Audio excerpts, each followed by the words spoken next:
now I'm officially starting our press conference.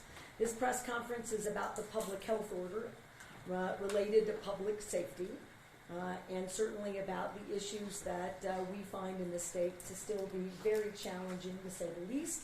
But we believe unequivocally that the public health order is working, and we are going to tell you why. So to my left is Ben Baker, who's the public safety senior advisor for my office directly. He was most recently the deputy secretary for the Department of Public Safety. To my right is Secretary Allen. The Department of Health is responsible for the execution of public health orders and for providing to me and this office and the cabinet directly evidence-based, sound strategic efforts that are broader than the policing side, but include that, to make sure that we're treating this epidemic of gun violence as the public health issue we believe that it is.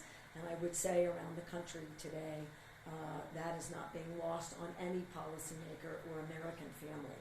Gun violence is an American public health issue. It is, in fact, an epidemic. We have all the members of the cabinet who are responsible for public safety issues and vulnerable families. And so you see Children, Youth, and Families represented to my left, Teresa Casados, the Environment Department, who's working on any number of strategies to look at testing. We've got the Secretary of the Human Services Department, Carrie Armijo. We have the Chief of the State Police, who's done an amazing job making sure we've got increased presence in Albuquerque, Chief Weisler. We have the Secretary of the Department of Public Safety, Secretary Bowie, and we've got the Secretary of Corrections, who plays a huge role in before, during, and after as we're working on making sure that people are being held accountable and our citizens are safe, Secretary Tafoya Romero. With that, let me just state unequivocally, the public health order has been in effect 3 months, and it's working. Does anyone in this room, or if I were going to say what I think New Mexicans believe, are we out of the woods in terms of the public safety issues we are challenged by? We are not. And if that wasn't made painfully clear just by the stats every day, it should have been made painfully clear to every New Mexican this past weekend. Where on Friday evening we had a tragic, terrible incident involving 2 juniors at an Albuquerque high school who had guns on a school property, which we all know kids can't have guns. Guns not allowed at school. And by all the information that we currently have, they were not intending to use those guns as weapons in a violent manner, but nonetheless, an accident occurred, and a 16-year-old lost his life, and another 16-year-old is facing any number of significant long-term issues. His own emotional trauma, the trauma for his family, and issues associated with having guns on school property. And as the investigation unfolds, which that's not my job, that's being handled appropriately so by the authorities in Bernalillo County, that as those investigations continue, I'm sure we will find that there are a number of issues related to overall public safety. So why do I think the public health order is working? And we're going to show you a slide deck. We're going to do this like we do most of our significant statewide press conferences on public health issues. Well, because we have an incredible number of additional arrests and an incredible number of felonies in that arrest group. And in those arrests, that means people are serving already pending trial. And that is a critical aspect. 2, that we have tons, frankly, hundreds of guns off the street and hundreds of guns that are being seized in these arrests. Fewer guns on the streets, safer environment. We're also seeing about a 7% decline. We're going to go over that, and I promise I'll go back to the slides. A 7% decline in gunshots detected. And just to put that in quick perspective for New Mexicans, a 7% decline over a 3-month period, if we say that's now going to be the average. And with the number of arrests and the number of strategic efforts, frankly, it should be more than that, right? You get to a point with fewer guns on the streets, can't make as many shots, can't fire them, we should have a dramatic increase. But let's just say it's going to be 7%. If we do that for a year, you would reduce the amount of gunshots fired in Bernalillo County by 50+%, or about 50%, 48%. That's a remarkable decline, which we must have in Bernalillo County, and we need to see those declines around the entire state. I'm going to suggest that this model is going to be a model that you're going to see because gun violence is in fact an epidemic in other ways, in other jurisdictions around the country. Last thing. The best part, more than the arrests, which I want to get to, and people being held accountable so that we're safer, is that without the public health order, so thank you, Secretary Allen, there is no way to create a required vehicle for reporting this information. In 2019, I asked all of the public safety jurisdictions to come here and to talk to me about how we do something about crime. And we each work on our jurisdiction of peace in a vacuum. And so none of this data is available. Nobody talks about it, nobody uses it, it's not strategic.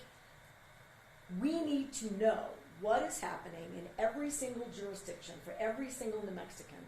And New Mexicans should expect that we will find the right statutory vehicles to mandate for the future that this kind of data sharing will be the norm in the state of New Mexico, so that we can guarantee what works, what needs to be modified, and how, in fact, we keep moving the needle in the right direction to keep New Mexicans safer. All right, so I put all of the Bernalillo County partners in terms of law enforcement for arrests up on this first chart. What you can see is since the execution in September of the public health order, 2,490 arrests have been made in Albuquerque and Bernalillo County. And we're going to show you another slide. 40% of those are drug related. And as Ben Baker takes you through a slide about gun seizures, these two, there is a connection. And so interrupting that keeps kids and families from having drug addiction issues, gets us further along on behavioral health and substance abuse treatment, but also keeps guns out of these issues so that we're focused on treatment, not violent crime related to illegal drug trafficking. So, state police, and remember we have fewer state police, so I always worry what this data looks like on the first blush. Everyone is doing more as a percentage than they've ever done. And so a huge shout out to every police jurisdiction. The Sheriff's Office, Albuquerque Police, and the 59 officers that have been deployed to Albuquerque. They're doing incredible work. Because remember, you've got thousands more collectively in the sheriff and the police department in Albuquerque.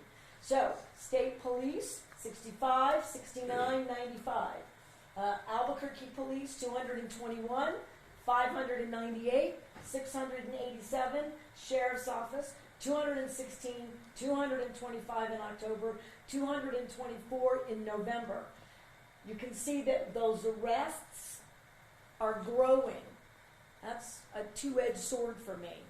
Shows that we have a significant issue with crime in Bernalillo County, hence a public health order.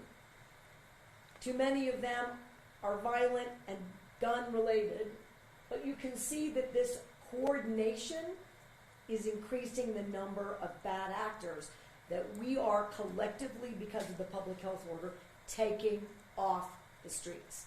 Next slide. All right, and I want you to see the breakdown. So drug is the number one category. We had a fewer in November, but let's keep bringing this data so we can look at these trend lines. Violent crime, 30% nearly in October, 36% in November. Property crime, lower than I think most people assume in this mix, but again, these are data points that tell us that a gun violence public health order and public safety public health order, that we're focusing on the right categories because it's bearing out in the arrest data. Other is everything else. And DWI, down there at the bottom, but we do still believe, so if there's a question about that, well, DWI annually is still a significant issue in the state, and we're going to continue to work on that. For folks who are watching this live, that breakdown is to just give you a sense about what we're really looking at. You can see from a pie chart perspective, gun violence, drugs, these are the issues, right, that are the significant problems to address. Why is that valuable? It's because the public health order is addressing those two things by and large. All right, I'm going to now go to Ben Baker for the, he's going to show you some of these bad guys and talk you through a little bit about why it's so valuable to have the kind of information that we do that's available to the public. Ben.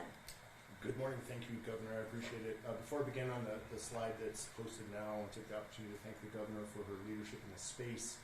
She alluded to it earlier. In all the time that I've been doing this work, I have never seen the confluence of efforts by jurisdictional law enforcement agencies, their support staff, the intersection with the courts, the intersection with the correctional facilities that we are undergoing now. It's quite remarkable, and I'm grateful for her leadership on that topic. Next, I wanted to reiterate the importance and the gratitude for the law enforcement professionals that go out there and are grinding out this work. This is exceptional output from our law enforcement and public safety professionals. And last but certainly not least, take the opportunity to express my condolences related to the victims of gun violence in our community, including the families affected on Friday night. Moving to the folks that are doing these bad acts that we believe the public health order has helped us focus our attention on. On the screen you see Jordan Barwinis. Mr. Barwinis is arrested as a result of this operation by law enforcement and has a number of significant violent criminal tendencies within his past. He has convictions for failing to register as a sex offender, unlawful carrying concealed deadly weapons, being a felon in possession of a firearm, and receiving and transferring stolen motor vehicles. The significance of this is previous convictions for being a felon in possession of a firearm necessarily mean you've previously been a felon in possession of a firearm and a felon. Both of those exist here. Mr. Barwinis now is being held in a correctional facility and will be adjudicated going forward. And he illustrates a place where you see the intersection of violent criminal conduct, firearms, and property crimes intersect. Next slide, please. Next, you'll find Freddie Valenzuela, also arrested during this operation. And Mr. Valenzuela has decades-long criminal history involving burglary, property crimes, possessions of weapons by already incarcerated prisoners, violent crimes including armed robbery with a deadly weapon and tampering with evidence. And the current charges, as you will see listed on the slide, include the criminal sexual penetration of a child under 13 years old.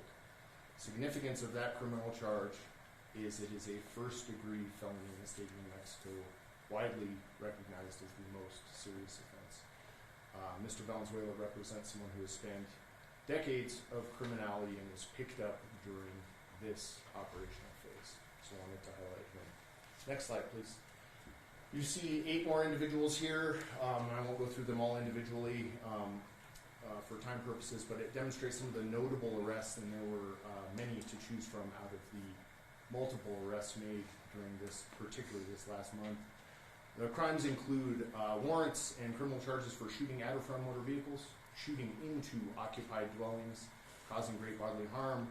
Several of the individuals listed are felons in possession of firearm, murder in the first degree, negligent use of deadly weapons, unlawful discharge of firearms, criminal sexual penetration of children, drug trafficking, receiving and transferring of stolen motor vehicles, and aggravated assault and aggravated battery. So those illustrate the depth with which the intersection of drugs, violent crimes, and the ancillary property crimes that go with them are impacting our communities in Bernalillo County. Next slide, please. Moving on to the enforcement effort related to the seizure of firearms. And this is significant, as was mentioned by the governor, because getting guns off the street is a necessary ingredient for success in this public health order. You will see broken down in a similar fashion the guns seized by our law enforcement partners during their efforts related to this. The total number is 219 firearms seized, 90 plus in our month of November. And these indicate, as was mentioned earlier, law enforcement partners from the New Mexico State Police, the City of Albuquerque Police Department, the Bernalillo County Sheriff's Office, the New Mexico Department of Corrections, Probation and Parole Division, and agents from the Second Judicial District Attorney's Office. So significant increase vector in the number of guns seized during these criminal operations. Next slide, please. This is a visual representation that I think illustrates the point very well. When I saw it, it was moving to me. This is a gun seizure at the arrest of a wanted felon.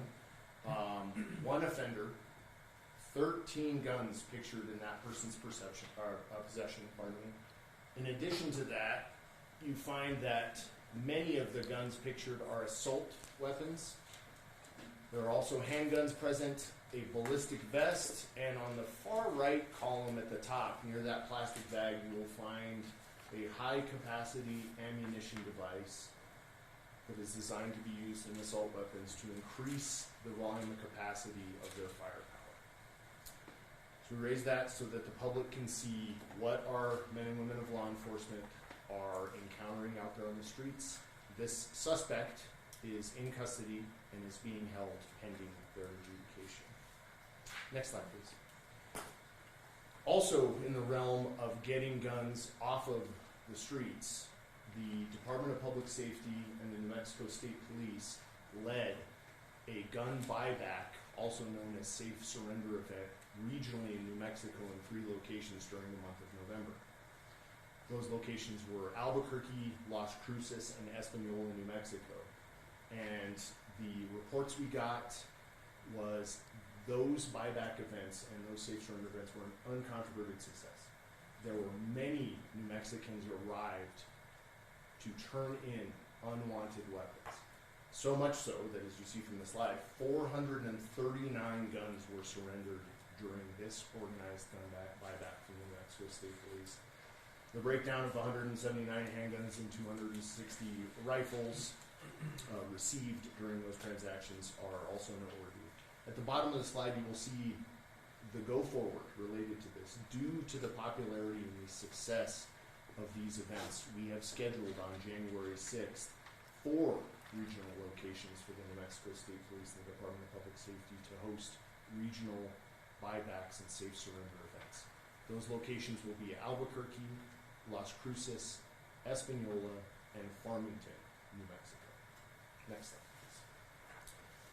Also in the arena of things that can be done to protect New Mexicans, you have a visual representation of the safe storage website there to the right that the Department of Health has related to gun locks. 15,951, almost 16,000 gun locks have been distributed to New Mexicans since July.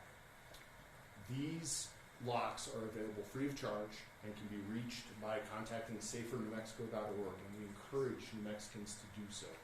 Securing our guns so that they can't come into the hands of children is a priority of this public health order and of the government and its leadership. Next slide, please. And last for me, a topic that is material to our current situation related to juveniles and firearms. As we know, juveniles in New Mexico are handled in a manner different than adults related to the criminal code, and there are intersections where an emphasis is placed upon assessment, treatment.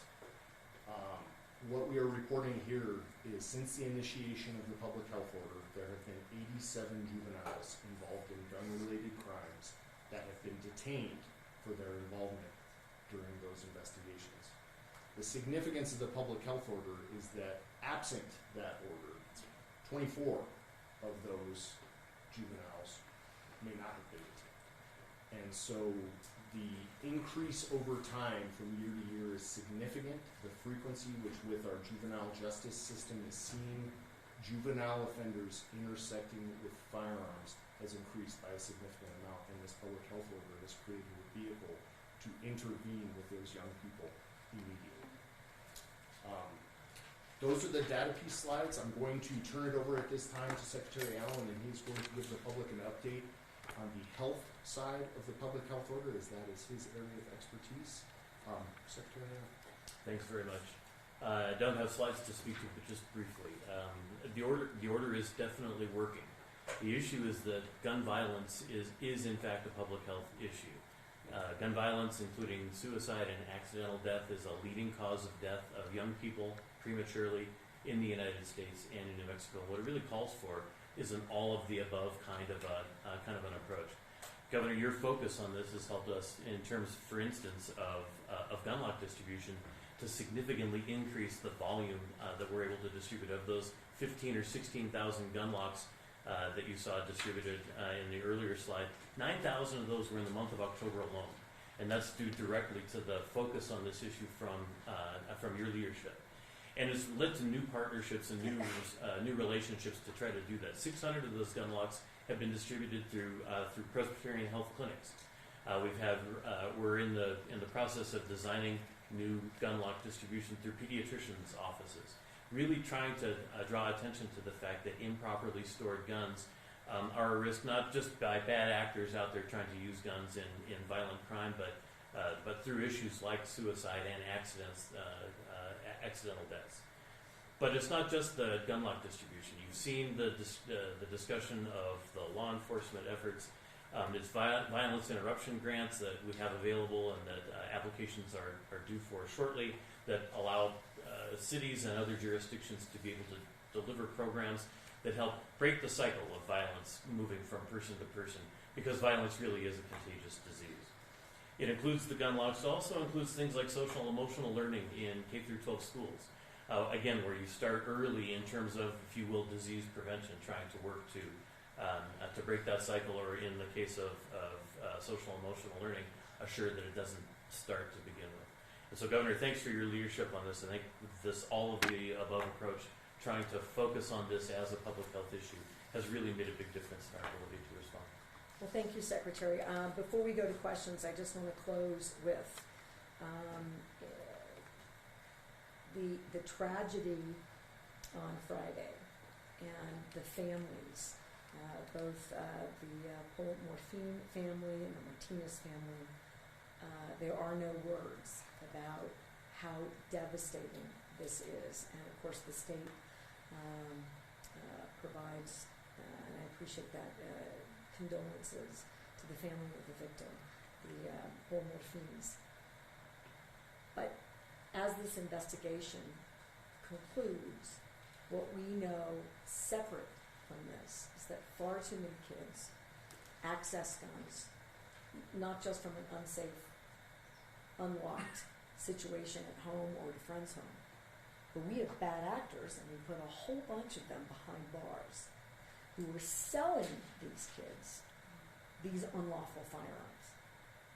And our attention has to be at interrupting that, holding bad actors accountable, sending them away, getting these guns off the streets, doing other investigations to see where this links to more organized criminal activities and behaviors, but making it very clear that we're going to keep at this. We have a lot more work to do until kids cannot access these illicit firearms under any circumstances anywhere in this state, which is why we are doing our inspections, and we've done an incredible amount of our gun shops, well over 400. I will tell you that's way more than is even allowed by the federal government. And so we are touching every pressure point, every place where we can reduce illicit activity if it occurs, we're on it. And the more information we have about schools, the more that we can mitigate risks at schools.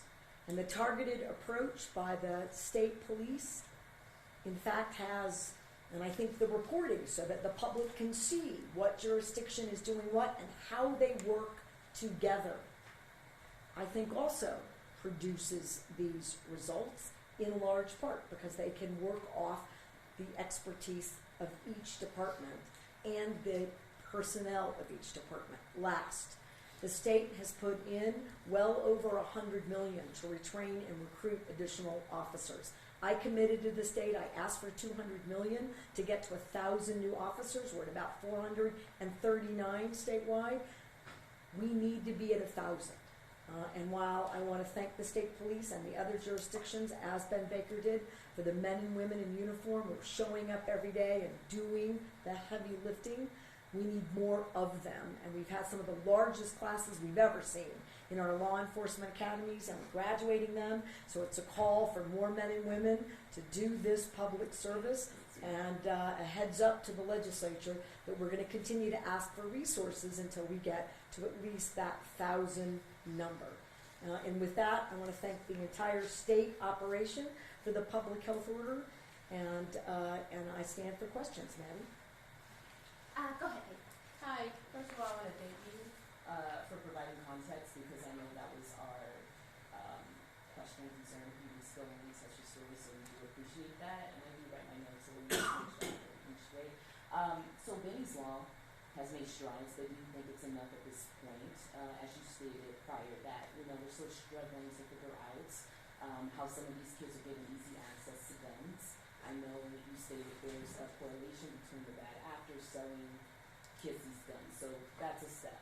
But what is your plan, if you're able to speak about it, involving gun violence at the upcoming session? The only reason why I ask is because we know it's a 30-day session mainly involving budgeting, but this is obviously a problem that cannot be ignored. And you guys aren't ignoring it, but I feel like at the upcoming session, it's at the top of everyone's mind. I have to say, I agree with you.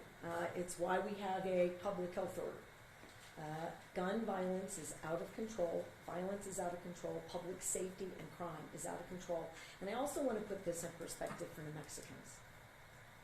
It is out of control all across America. And that is not to sound defensive or say, so New Mexico's fine. We are not fine. Any violence in our communities is not acceptable. But we are seeing the same terrible trend lines. But I have to say, we're the only state in America that is attacking it in this way. And I stand by it, and we're going to keep doing the work to make it better and better.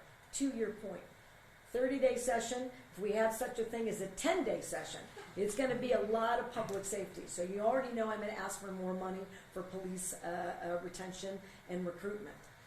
I think the Benny Hargrove law is working. I think that parents are clear that they have a liability here and that they have a responsibility, both, and they're now connected in the state of New Mexico. I think where the secretary's likely to go is to do more in the context of education for parents and families. We heard some folks talk about the VIP, the Violence Intervention Program at schools, grants from the Department of Health. I would also expect us to lean more into that. There's a very successful program. I want to give the city a shout out, Mayor Keller. The West Mesa program, by all accounts, is very effective. We could broaden those efforts. We also want to do a targeted campaign to kids. One of the tips during the public health order in this quarter came from a student to an administrator at a school, and we had a gun seizure at a school. I think we can do more to reach kids.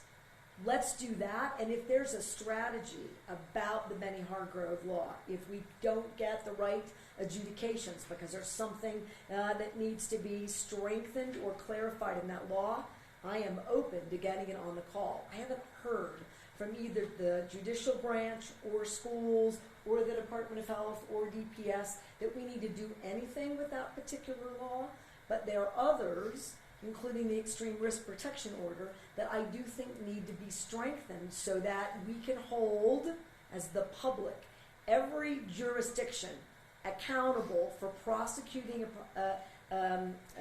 effectively and seizing firearms pending adjudications where that is both statutorily required and it's the right thing to do so that you keep both parties and families safe during that process. So I know that was kind of a wonky answer. I don't think we need to do anything, but this will be a very strong public safety session. Every session has been so, but I want to make sure this momentum is felt by New Mexicans. Every single time we can get policymakers in a room to do the work we need to do so that we're all safer. So the number of arrests was one of the metrics on there used to measure the success of this public health order. But how do we make sure people stay off the streets? Was this something that you guys will be looking at tracking as well? We do track it. So 70% of those arrests are people who are still detained. By and large, the 30% number are folks with misdemeanors. So those are folks who, without a public health order, without my work to do pretrial detention, which means for violent crimes and gun violence and repeat offenders, the people who really create, right, our public safety risks, I believe they should be detained with a rebuttable presumption, right, by the public defender that gives a hearing type debate in front of a fact finder, the judge, about whether or not they're safe enough to be released into the community. Now, I haven't won that. I've asked for it every year since 20, and I'm going to keep asking for it because I think it's valuable. I will say this. We added language in the last legislative session tied to the judiciary's budget, requiring refinement and upgrades to the Arnold tool. That has happened, and I think having all the jurisdictions in court doing the work in a more consistent fashion, and the district attorneys, they weren't asking. This is not a partisan issue. Not all the district attorneys were asking, right, for folks to be held, or even doing the trial work or the hearing work related, the evidentiary hearing. Well, they are now. Because the expectation is if this person meets those definitions, repeat offenders, violent or high-risk crimes, they should not be released. I think that is improving. I'd like that never to be in a situation in our state where it could go either way. I think consistency and clarity, like in the federal system, is better. I want the public to know it's a tough battle again. I know unequivocally that if I did that today, if I was having a session today, I don't have the votes. But I'm going to continue to work on it, and it is a priority focus of my business crime council. So it will be on the call. But we are seeing some improvements. Many advocates say locking more kids up like this, the health order intends, is not a long-term solution and not a market success. What is the state doing to make sure kids and families are actually getting the help to stop the cycle of violence? Well, that's part of the public health order, right, is to do these intervention programs, school-based health center, behavioral health, working on increasing our behavioral health system in general. And no one in my cabinet, and most importantly, I don't believe that throwing away the key and locking up kids forever is a way for us to move forward. However, when you have a 12, a 13, a 14, a 15, a 16, a 17-year-old juvenile committing violent crimes with guns, these are kids who cannot be released as a matter of, they can't do it. They need that intervention. Whatever's happened, whatever trauma or violence or exposure, whatever wrong turn, that does not get remediated because they are not under a secure, with treatment available. They don't go to adult prisons. These secure locations and facilities, they have to go there because the data also shows that if that doesn't happen, there's another violence situation. And so it's a repeat offense. We need to get in front of that. In front of that is making sure that kids don't have access to firearms, that we don't have trauma and violence. And I will tell you that all the work that we're doing in New Mexico, cradle to career with education, intervention, early childhood, mental health, family supports, the children's tax credit, the working families tax credit, increased wages, better jobs, all of that produces a safer, healthier New Mexico. Those are long-term strategies we believe in. I agree with the advocates. But this interruption is to make sure the kids that we lost didn't do their job in the short term, that they get a chance to be good citizens again, but not at the risk of a community between that arrest and their future. Okay, go ahead, Dan. The Association of Counties recently raised the alarm on high staff vacancy rates in county jails. Bernalillo County was one of the highest. Are these arrests affecting that situation, and do you support additional resources for the recruitment and retention of detention officers during the upcoming session? Part of our effort was to make sure that correction officers, as you know, Daniel, were included in that recruitment and retention, because we agreed, even if that wasn't an issue identified by local jurisdictions, you gotta have enough staff in these areas. Now, this is gonna sound a bit draconian at the front end, and I'll fix it in the back end. Local governments are responsible to, get their policing and their correction systems off the ground and to manage them. That means they should be coming to us earlier about getting these resources. And I don't mean they have. Last year is a good example. They supported this effort. But when I got here in 2019, this was not on the top of everyone's mind. It should have been. The other side of it is, when we offer assistance, and we have, I don't always get an open door. And that's the case of Bernalillo County until recently, where we made it clear that they stopped bookings, and we learned that as a result of the public health order and the data collection. Why aren't you detaining and arresting? Well, there's no place to take anyone. That is not an effective strategy for reducing crime and increasing public safety. The Corrections Department is directly involved in shoring up and supporting MDC. The most specific way in which they are doing that is their most violent, difficult, which takes all the staff to manage safely in those corrections in jails. Those folks are now being detained or held in state corrections and or federal correctional facilities pending trial.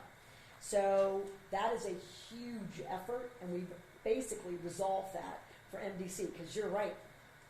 There are a whole lot more people now at MDC. For the local jurisdictions, the message is, get that into your budgets if it's a specific request. Make sure, right, that you support our efforts to do more retention, training, and recruiting. And if you need specific attention right now, then the Secretary of Corrections will do everything in her power and the state's power to shore you up in the interim. We're all in it together. It requires the whole of government to interrupt this public safety crisis that we see in the state. See Yeah, one it's more. true. Morgan, did you have one? I did. I wanted to ask.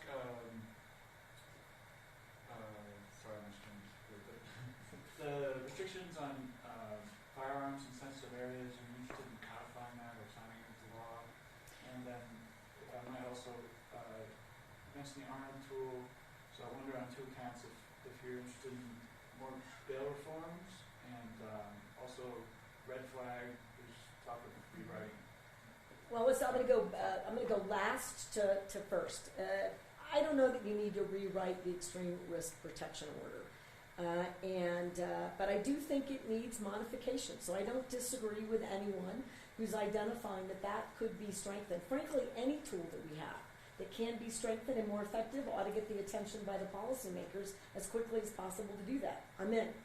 We're looking at the proposal, for example, by the Attorney General, but there are other folks, and I'm meeting with the Domestic Violence Coalition later this month to talk about their strategies on the domestic violence, orders as well, when we've got a domestic violence issue that's being adjudicated to remove a firearm in that situation as well. So let's see if there's some ideas or strategies, because we aren't doing the work we need to do in that space by any stretch of the imagination either. On pretrial, I answered that. We are going to do pretrial. I'm going to keep doing it until either there are tools and sort of universally accepted strategies that give fact finders the tools they need to hold dangerous people and not release them, or that we pass pretrial detention. One or the other, and that we're building on one side. And until we're there, expect me to introduce the pretrial detention. And then the last one, safe spaces. Look, I'm watching carefully to see what goes on in the courts. The courts are moving pretty rapidly. You know, we had a judge in southern New Mexico say, I'm siding with plaintiffs against the public health order on the 2 gun provisions and sort of suspended our public health order. And now most recently, immediately, has now suspended that order because we've got a decision out of the Second Circuit saying that these sensitive places, parks and playgrounds, make sense. So we're going to wait and see how all of that plays out. But again, even though, and I'm going to give us all a plug, and thank you, Mr. Baker. There is a lack of courage in this country to tackle gun violence because it's hard. You've got constitutional protections, agree with those and understand them. I've said, and I'll say it again, none of these constitutional provisions have been found to be absolute. This one's the closest.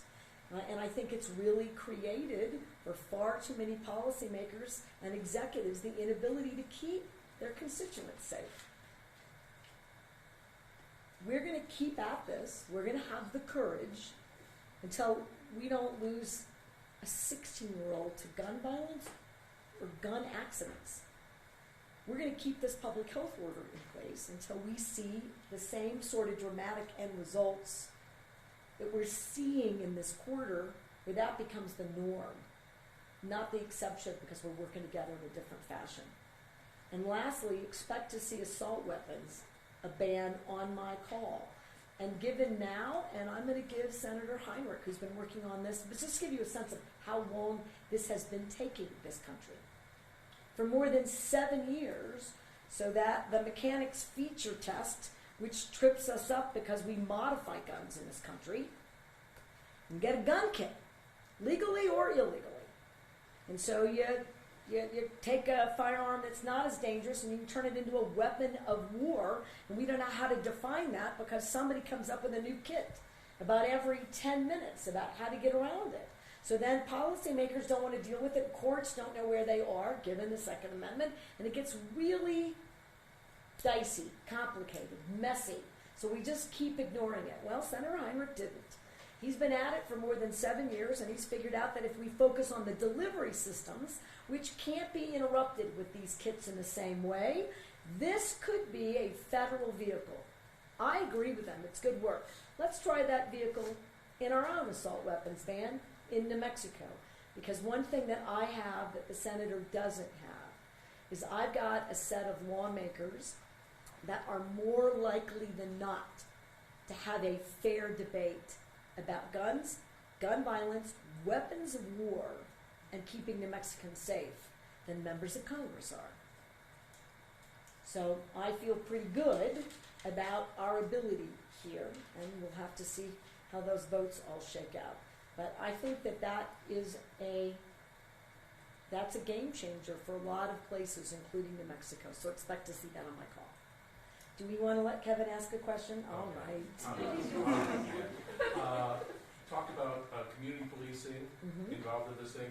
Secretary Garland said a couple weeks ago that he wants to put more money into the COPS program, which I know you're playing with the community policing. Can we get into those dollars? And how important is community policing onto this? Because everyone says that seems to work. Well, again, community policing keeps police safer, creates the kind of productive, positive relationships. And what we saw in this country over the last several years is an all-or-nothing environment. Americans really furious where police had made mistakes and or committed criminal acts against innocent individuals in our country. And none of us are immune from these kinds of protests and the sort of outrage as a result. But then it went to, well, we don't want community policing, we don't want policing. That's an outrageous response. And it makes no sense. And we go back and forth. Community policing is a design that creates safer relationships between the community and our police departments. We need more of that. We believe in that strategy. DPS, the Department of Public Safety, employs that. They do it in their training. They talk about those relationships. They're powerful. I am grateful to the Department of Justice, but they've got a lot of money right now for increasing their presence. And as everyone here knows, I've been asking them to send us our federal agents and more money, and I'll keep asking them. I send them letters routinely until we get them. I won't stop. It's like until we get the right tools in front of the judiciary, public defenders, and DAs. We're going to keep at this so that people who are not safe in our community are detained until there's an adjudication, and until the federal government figures out where all these resources are going to go, until I think New Mexico gets its fair share, I'm going to keep after it. So long way to say yes, community policing grants are effective. We want them. We don't say no to public safety investments in this state. So as we close, I want to thank everyone for being here. I think we're on the right track. Look, I'm not going to be satisfied until we don't have a public safety problem in our state. And we're going to do all of it, from behavioral health, better referrals, more stuff going on in schools and school-based health centers, better education, better health promotion, more staff in the places that we need it, more cooperation for our jurisdictions. And I'm going to need the public's help. I need you to take part in these educational programs. Know what's going on in your schools. We're going to have more of these press conferences. We're going to talk about our public safety package at the session. We're going to talk on Wednesday about more of this data, what we're finding, and what it means. We're going to keep at it until New Mexico is safe, and I didn't talk about it, so we'll save it for the next press conference. But a number of these arrests are from individuals that we know are openly using drugs and or selling drugs on our streets, including folks who are unhoused. We have to get at this from every risk point possible. And these are also folks that we need in treatment. Expect more on the treatment side, including the ability to get people into treatment until we attenuate every single high-risk issue that creates a crisis in our state. It is all related, and we're going to tackle all of it at once. Thank you very much.